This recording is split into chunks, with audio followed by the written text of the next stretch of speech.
Disiez à l'instant, 38% des électeurs de la France Insoumise ont certes voté Emmanuel Macron, et pour autant, on a eu cet échange, par exemple, hier soir, sur le plateau de BFM TV, entre une Raquel Garrido du camp d'Emmanuel Macron, qui s'adressait à Elisabeth Borne du gouvernement, et qui lui disait: on va vous chasser. Alors d'abord, Raquel Garrido, mais je pense que c'est un lapsus, n'est pas du camp d'Emmanuel Macron, mais de Jean-Luc Mélenchon. Je précise pour les téléspectateurs, je veux pas qu'il y ait de doute sur ce sujet-là.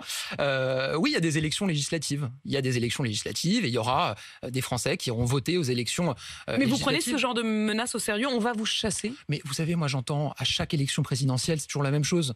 Ceux qui n'ont pas été élus ou ceux qui n'ont pas été au deuxième tour expliquent qu'il y a un troisième tour, que les Français vont inverser leur choix au troisième tour en leur donnant une majorité. C'est assez classique.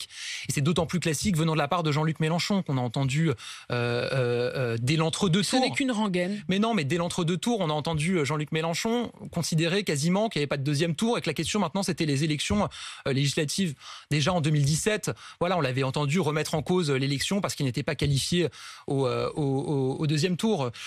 Voilà, pour Jean-Luc Mélenchon, une élection qu'il ne gagne pas est une élection qui n'existe pas. Voilà, donc on a cette habitude-là maintenant. Il y aura une campagne pour les élections législatives. Moi, je suis convaincu que les Français donneront au président de la République les moyens d'agir pour les protéger avec une majorité.